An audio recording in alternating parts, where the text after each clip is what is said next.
అందరికీ నమస్తే. ఓ మంత్రి ఒక హాట్ కామెంట్ చేసిండు. పక్క రేవంత్ రెడ్డి ఏమో మేము 10 ఏళ్ళు ఉంటాం, 15 ఏళ్ళు ఉంటాం, 20 ఏళ్ళు ఉంటాం, 30 ఏళ్ళు ఉంటాం, ఇక నేనే ముఖ్యమంత్రిని, తెలంగాణకు నేనే రాజును, ఇక కాంగ్రెస్ అంటే నేనంటే కాంగ్రెస్ అని చెప్పుకొని తిరుగుతుంటే ఆ మంత్రి మాత్రం ఇంకోలాగా మాట్లాడిండు. అసలు వచ్చేసారి కాంగ్రెస్ వస్తుందా, మా ప్రభుత్వం ఉంటుందా, ఏమో ఆయనే గెలుస్తానా ఏమో అంటున్నా మంత్రి. ఎవరో కాదు, మా జిల్లానే ఉమ్మడి మహబూబ్నగర్ జిల్లాకు సంబంధించిన మంత్రి జూపల్లి కృష్ణారావు. మరి మా జిల్లానే ఆయన కూడా, రేవంత్ రెడ్డి కూడా మా జిల్లానే. మా దగ్గరనే జటప్రోల్, కొల్లాపూర్ దగ్గర జటప్రోల్ పోయినప్పుడు 10 సంవత్సరాలు నేనే ముఖ్యమంత్రి అని చెప్పుకున్నాడు రేవంత్ రెడ్డి. ఇక కొన్ని ఛానల్స్కి ఇంటర్వ్యూ ఇచ్చినప్పుడు అయితే సీట్ మీద కూర్చొని నేనే 10 సంవత్సరాలు అంటుపెట్టుకున్నా, ఫెవికాల్ అన్నాడు. కానీ ఈ మంత్రి మాటలు విన్న తర్వాత అది నిజంగా వాస్తవానికి దగ్గర ఉంది. మంత్రి వాస్తవమే మాట్లాడి అనిపించింది. జనంలో అక్కడ ఒక హామీ అడిగినరు. అసలు ఎందుకు మాట్లాడినా అంటే అక్కడ ఒక హామీ అడిగితే ఆ హామీ ఇప్పుడే అమలు చేయొచ్చు యాక్చువల్గా, గవర్నమెంట్ అనుకుంటే ఎంతసేపు. కానీ వాళ్ళు వచ్చే గవర్నమెంట్ గురించి ఎందుకు మాట్లాడిన అనేది ఇంపార్టెంట్ పాయింట్. ఇక్కడ అన్ని విషయాలు మాట్లాడదాం, తెలంగాణ ప్రజలకు అన్ని విషయాలు తెలవాలి. దానికోసమే మేము వీడియోలు చేస్తున్నాం. తెలంగాణ ప్రజలు అన్నింటిలో చైతన్యవంతులు కావాలి కాబట్టే మేము సిగ్నల్ టీవీ ద్వారా వీడియోలు చేస్తున్నాం. కాబట్టి ఇది షేర్ చేయండి, మీరు సబ్స్క్రైబ్ చేసుకుంటే మేము ఉత్సాహంతో వీడియోలు చేసే అవకాశం ఉంటుంది. ఆ పని కూడా చేయండి. ఇక జూపల్లి కృష్ణారావు మాట్లాడినారు మంత్రి. ఆయన ఆదిలాబాద్ పర్యటనలో ఉన్నారు. పోయినప్పుడు అక్కడ ఎవరో అడిగినారు, బోధ్ రెవెన్యూ డివిజన్ చేయండి అని అడిగినారు. అడిగితే దానికి ప్రతిస్పందన జూపల్లి కృష్ణారావు గారు మాట్లాడింది. ఒకసారి వినండి. కానీ నేను హామీ ఇయ్యను. ఎందుకంటే ఎందుకు హామీ ఇస్తా? నేను గెలుస్తున్న లేదు నాకే తెలియదు. పోనీ గెలిచినా మా పార్టీ గెలుస్తున్నది మాకు తెలియదు. పోనీ మా ప్రభుత్వం వస్తుందో తెలియదు. పోనీ మా ప్రభుత్వం వచ్చింది స్కీమ్ ఇస్తుందో తెలియదు. నాకు జేబుల నుంచి ఎంత ఇచ్చారంటే ఇస్తా చెప్తా. మరి ఎవరో విధానికి ఏమని తెలియడానికి అది మోసం మాట కాబట్టి నా హామీ లేదు. ఇప్పుడు కూడా మీరు అడిగినట్టు నా ప్రయత్నం చేస్తా. రైట్. నీలి మబ్బులు తొలగిపోతున్నాయి, వాస్తవాలు బోధపడుతున్నాయి. ఆయన అన్నది ఏంటంటే, మా కాన్స్టిట్యున్సీలో కూడా నేను ఎవరికి హామీ ఇస్తలేను కాబట్టి ఇక్కడ కూడా హామీ ఇయ్యా. ఎందుకు ఇయ్యా అంటే, వచ్చేసారి నేను గెలుస్తున్నా లేదో నాకు తెలియదు, నేను గెలిచినా మా గవర్నమెంట్ వస్తుందో రాదో నాకు తెలియదు, అంటే కాంగ్రెస్ గవర్నమెంట్ వస్తుందో రాదో తెలియదు. ఇప్పుడే తెలియకుండా పోయింది. 21 మంత్స్కే ఈ గవర్నమెంట్ వస్తుందో రాదో తెలియకుండా పోయిందంటే దాని అర్థమైంది కింద ఖాళీ అయిందని మొత్తం. ఇక ఒకవేళ గెలిచినా నాకు టికెట్ వస్తుందో రాదో తెలియదు, నాకేం తెలియదు అని చెప్తున్నాయన. కానీ అన్నీ తెలిసే మాట్లాడాడు. ఆయనకు అన్నీ తెలుసు. వచ్చేసారి వాళ్ళ గవర్నమెంట్ వస్తుందో రాదో తెలుసు. ఎందుకంటే రేవంత్ రెడ్డి మీద అంత తీవ్రమైన అసంతృప్తి క్యాబినెట్లోనే ఉంది. ఈయన పరిపాలన చూస్తే ఇంకా మళ్ళీ వస్తామా మనం అని వాళ్ళు మాట్లాడుకుంటున్నారు. బయటికి అప్పుడప్పుడు ఇట్లాంటి జూపల్లి కృష్ణారావు లాంటి వాళ్ళు కొంతమంది మాట్లాడచ్చు, కానీ లోపల మాట్లాడుకుంటున్న మాటలు ఇవే. ఇంకా మళ్ళీ వస్తామా, మళ్ళీ గవర్నమెంట్ వస్తుందా, జనమైతే 20 ఏళ్ళు 30 ఏళ్ళు కాంగ్రెస్ ఓటేయమని చెప్తున్నారు. సింపుల్. తెలంగాణలో మొత్తం బాధితులు తయారైపోయారు. ఈ 21 మంత్స్లో రకరకాల బాధితులు, రుణమాఫీ బాధితులు, రైతు భరోసా బాధితులు, ఫీజు రియంబర్స్మెంట్ బాధితులు, బంగారం బాధితులు, పెన్షన్ల బాధితులు, ఇందిరమ్మ ఇండ్ల బాధితులు, రేషన్ కార్డుల బాధితులే మొత్తం. వీళ్ళు పథకం ఇచ్చే దేనికోసం అంటే బాధితులను తయారు చేయడానికి. ఇందిరమ్మ ఇండ్లు బాధితులేని అడగండి మీరు. చాలామంది పాపం మా పేరు వచ్చింది కదా అని చెప్పేసి పాతిని గొలగొట్టుకొని బేస్మెంట్ లేపిర్రు. ఇప్పుడు మీ పేరు లేదు, క్యాన్సిల్ చేసామంటున్నారు. మళ్ళీ ఏం చేయాలి ఇప్పుడు? వాళ్ళు ఆ బేస్మెంట్ మీద గుడిసేసుకుంటాలనా? అప్పటిదాకా ఎందుకున్నది పేరు, ఇప్పుడు ఎందుకు లేదు? తులం బంగారం ఆశపడి ఓట్లు వేసినారా జనం? తులం బంగారం లేదు, ఏం లేదు. తులం బంగారం ఇవ్వమని ఓపెన్గా మాట్లాడుతున్నారు. ఇంకా ఇయ్యలేరు, అయిపోయింది. తులం బంగారం 60,000 ఉన్నప్పుడే ఇయ్యలేరు. ఇప్పుడు 1,10,000 ఇంకేమిస్తారు? అట్లా అంతా బాధితులు తయారైనరు. కాబట్టి ఇది అయిపోయింది. ఇప్పుడు ఒక పాయింట్ ఉంటుంది, ఆ పాయింట్ దాటకపోతే హోప్ ఉంటుంది. వీళ్ళు ఆ పాయింట్ దాటేసిండ్రు. ఇక వీళ్ళు ఇంతకన్నా ఇంకా పెద్ద తప్పులు వీళ్ళు ఇంతకన్నా మంచి చేయలేరు, వీళ్ళు ఇంతకు మించి చేయలేరు. సింపుల్గా చెప్పాలంటే వీళ్ళు ఇంతకు మించి చేయలేరు. ఇంతే ఇంకా ఇది. ఇంకా రోజు తెల్లారాలే, పొద్దు మూకాలే, పొద్దు గుడవాలే, తెల్లారిన తర్వాత ఎవరి దీపాలు ఉన్నప్పుడే ఇల్లు చక్కబెట్టుకోవాలన్న పద్ధతిలో ఎవరి పనులాలు చేసుకోవాలి. రోజు గడవాలి, మళ్ళీ రాత్రి అవుతుంది, పొద్దుముకుతుంది, మళ్ళీ ఎంజాయ్ చేయాలి, మళ్ళీ పొద్దుగాల మళ్ళీ దీపం ఉంటుంది, ఇల్లు చక్కబెట్టుకోవాలి, ఇంతే. ఇంకా దినం గడవాల్సిందే తప్ప వీళ్ళు మేము రాము అన్న సంగతి కాంగ్రెస్ వాళ్ళకు అర్థమైంది. అది ఇప్పుడు ఓపెన్గా మాట్లాడుతున్నారు. ఒక మంత్రి మాట్లాడుతున్నారు దాన్ని, అంతే కదా. ఇప్పుడు రేవంత్ రెడ్డి గారేమో 10 ఏళ్ళు పక్కా నేనే ఫెవికాల్ సీట్ అంటాడు. ఇక అప్పుడప్పుడేమో 20 ఏళ్ళు మహేష్ కుమార్ గౌడ్ గారు భలే విచిత్రంగా మాట్లాడతారు. అది ఏమైనా కామిక్ టానిక్ పుస్తకాలు చదువుతారేమో రోజు. 20 ఏళ్ళు 30 ఏళ్ళు కాంగ్రెస్ ఎవరు జరపలేరు అంటాడు. అది ఏడు చూస్తాడో ఎవరు చెప్తారు ఆయనకి. అంటే కొంచెం అప్పుడప్పుడు పీసీసీ ప్రెసిడెంటే కదా, అప్పుడప్పుడు ఊర్లోకి పోతే తెలుస్తుంది విషయం ఏందో.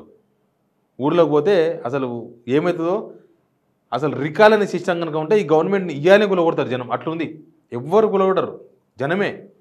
రికాల్ అనే సిస్టమ్ కనుక వస్తే ఇప్పుడు ఓట్లు వస్తే వీళ్ళకు 15 సీట్లు 10 సీట్లు కూడా వచ్చే అవకాశం లేదు. వాళ్ళ సర్వేలనే చెప్తున్నారు. లోకల్ బాడీ ఎలక్షన్స్ ఎందుకు వాయిదా పడుతున్నాయంటే కనీసం 50% జెడ్పీ చైర్మన్లు కూడా గెలుచుకునే పరిస్థితులు లేవు గ్రౌండ్లో. ఎందుకు లేవంటే వీళ్ళు చేసిన వ్యవహారమే అది. ఎందుకు లేవంటే వీళ్ళ కర్మ.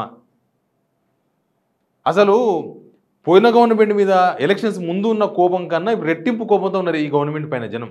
ఒక్కొక్క దగ్గర రైతులు నిలబడ్డారు చూడు రోడ్ల మీద యూరియా కోసం, సొమ్మసిల్లి పడిపోతున్నారు. వాళ్ళని పోయి కదిలించండి చూద్దాం. ఆఫీసర్లు భయపడిపోతలేరు మాకేం వచ్చిందని. మీరన్నా ఓన్రి ఎమ్మెల్యేలు మినిస్టర్స్ మీరన్నా ఓన్రి తెలుస్తుంది. ఆ బాధలు చూసిన వాళ్ళు 10 ఏళ్ళ తర్వాత మళ్ళీ మాకు ఈ బాధ వచ్చి చెప్తున్న రైతులు మళ్ళా ఇంకా వాళ్ళ మాటలు వింటే మనకు అర్థమైపోతుంది. వాళ్ళ కోపం ఇవ్వాలా రేపు పోయేది కాదు.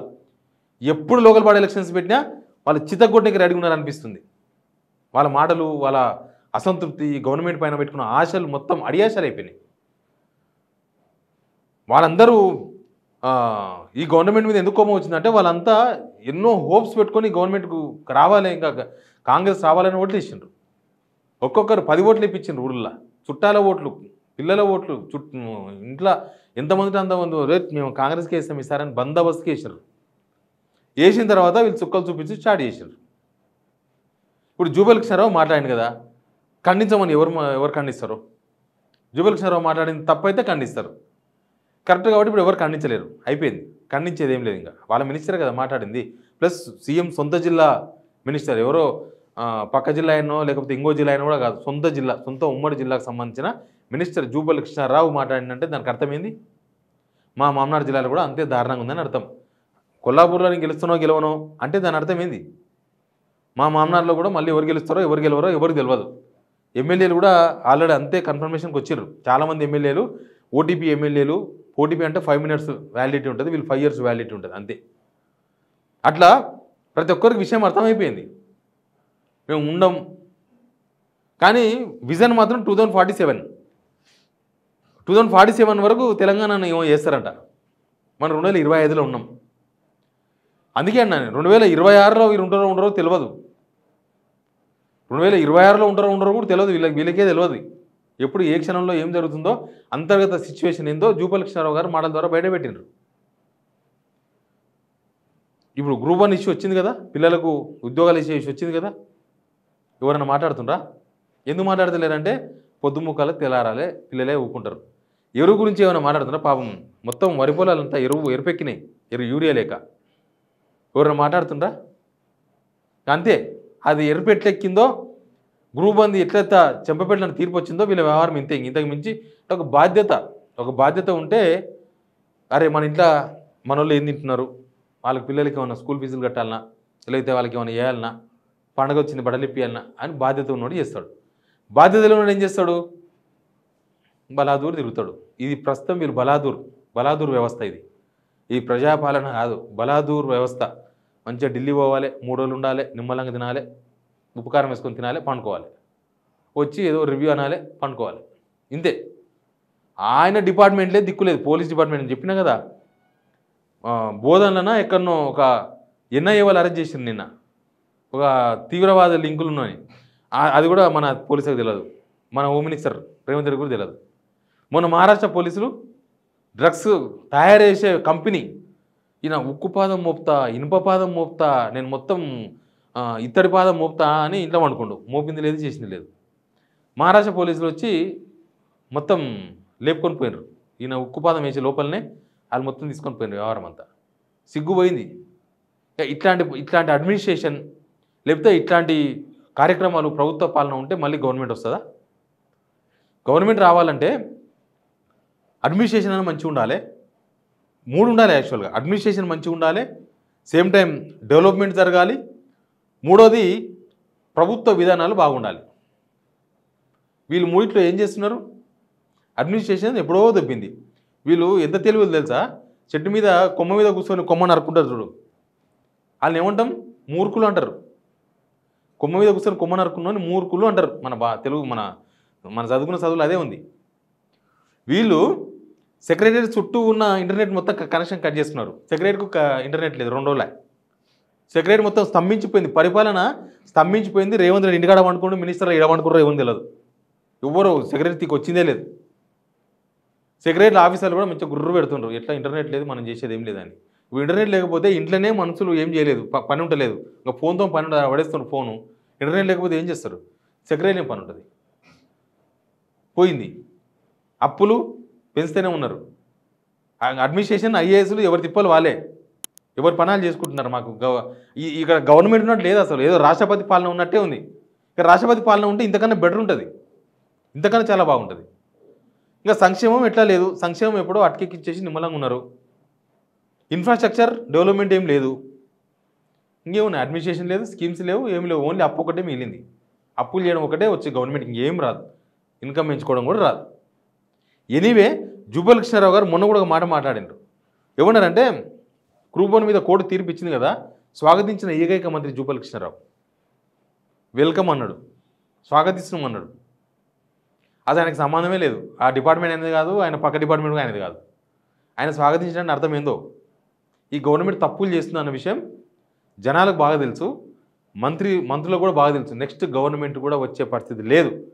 ఇంకా నెక్స్ట్ గవర్నమెంట్ రానప్పుడు జూబ్లీస్లో ఓటేయాలన్నా, వీళ్ళకు లోకల్ బాడీ ఎలక్షన్స్లో ఓటేయాలన్నా? ఏమన్నా వీళ్ళు ఓట్లేసి గెలిపించిన ఎమ్మెల్యేల దగ్గర డెవలప్మెంట్ అయిందా? మరి అడగానప్పుడు జూబ్లీస్లో డెవలప్మెంట్ అవుతుంది, ఎక్కడ డెవలప్మెంట్ కాదు, ఏమి కాదు. ఇది ఇంతే. జూపల్లి కృష్ణారావు గారు యథార్థవాదిలాగా అనిపించింది ఇలా మాట్లాడిన తర్వాత. Please subscribe signal TV.